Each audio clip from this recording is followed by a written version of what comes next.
everyone, I'm Gemma Beall, and welcome to Attaining the Second Cognition. Today I want to talk about truth and what we know about truth and what we don't see about it. I've seen a lot of people lately talking about the only truth is that everything is a lie and nothing is real. There are truths and there are lies. Truth, lies. Am I the only one seeing duality in this? I'm fortunate enough to have my crew friends out there that I can kick around the fruits of my contemplation to gain other insights, and there are times something is placed before me to contemplate that really throws me for a loop.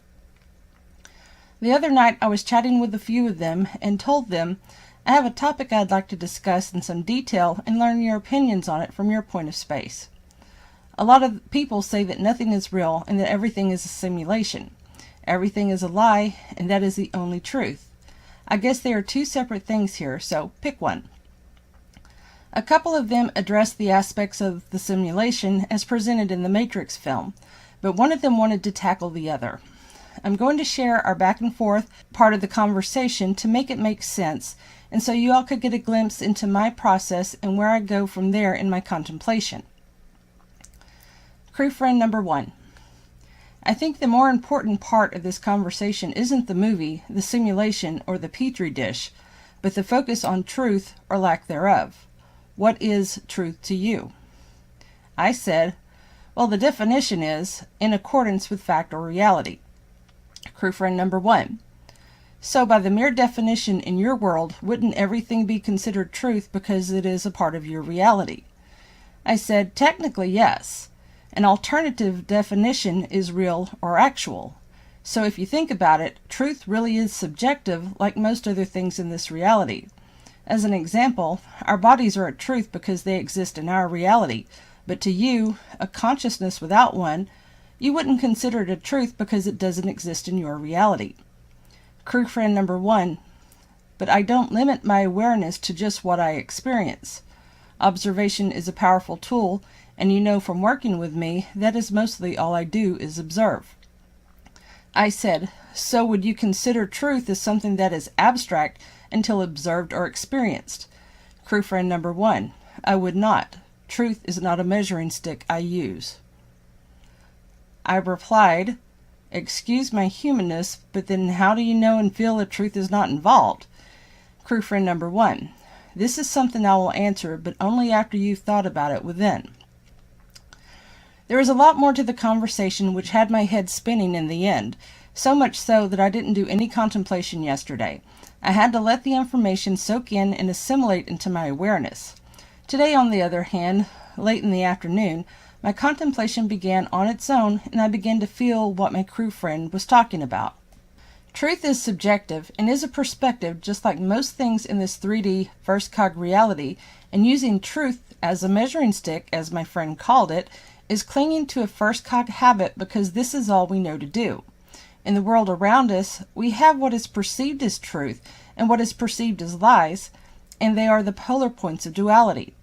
Very rarely do we classify anything as something in between.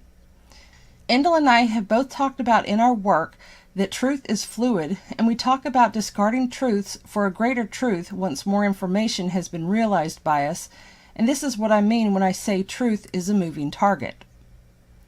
What we share in our work we consider truth because it is truth to our reality. These aren't beliefs we cling to, these are experiences and observations we've made along our path, and when what we perceive as a greater truth comes along, we shift our focus to the greater picture within our perceptual view. My greater reality is showing me how limiting classifying what truth actually is. There are a lot of people that listen to a minute amount of our work and call it lies because the information doesn't fit within their realm of experience, and instead of stretching themselves to see a greater picture, they instead label it as a lie. Most of the time they move on without showing their asses, but sometimes they show their asses before they move on by leaving nasty comments. Look at the world around you. What do you classify as truth? What do you classify as a lie? Why do you classify it as either? I will use myself as an example here and show you how these questions will result in different answers where truth and lies is the answer. In my book, The Energy Experience, Chapter 3 is called Reiki is Bullshit. And in this chapter, I detail my experience while being attuned to Usui Reiki and my positive experience with it, and how my perspective of it changed as I raised my awareness. Is Reiki an energy? True. Is Reiki a life force energy, as claimed by the teachings? Lie. Can anyone access the energy? True. Can you only access the energy by being attuned by a Reiki master? Lie. Are there different kinds of Reiki energy? True. Are they all contrived programs created by tyranny? True. All of these answers were determinations I made from my experiences, my contemplations about my experiences, and the feeling and knowing I obtained by observing the energy, the questions I asked of my psyche, over many years I might add, and in observing in hindsight of my experience. When you break down things into their components by critically questioning things, you will know you are dealing with things that are contrived either by humans with the help of inorganics, or by the inorganics and only parroted by the humans. In another part of the chat with my crew friends, another one asked me some questions. Other crew friend: how much of what you experience in your out there travels correspond with what you experienced there?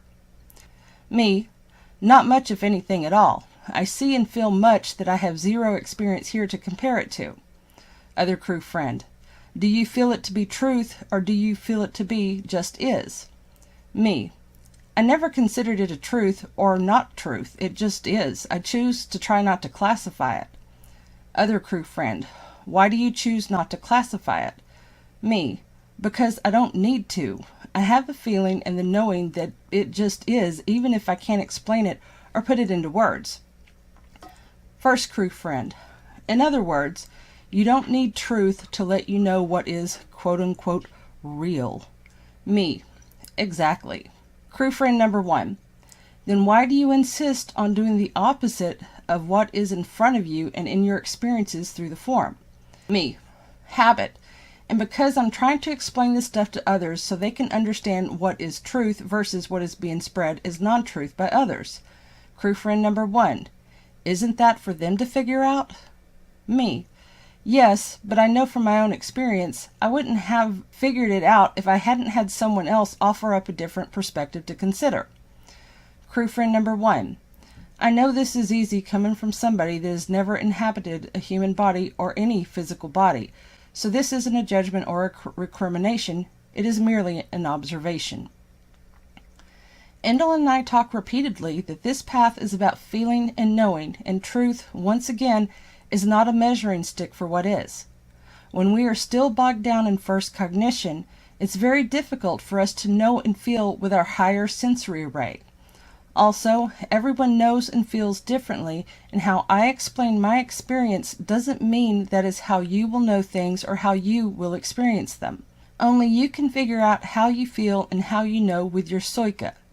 Make no mistake though, there's a big difference in knowing something in your mind and knowing it within your psyche. There is a whole universe out there for you to explore, and your psyche is very experienced in this universe. Instead of focusing what is truth or what is lies and what lies in between, ask your psyche to show you what just is, and allow yourself to feel it and know it and begin operating from there.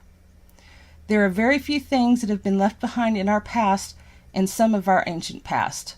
Some of you will see what we have exposed as not truth, and some of you will see us share what we recognize as what is. In the past, we have called it truth, but what we really meant and mean is that it just is. We know it, and we feel it within our psyche, not within our minds. I want to thank everyone for taking the time to listen and consider this information. We have a lot of new subscribers, and I would like to say welcome to our channel, and we appreciate you all. I'm Gemma Beall. Until next time, stay the course and don't give up on yourself.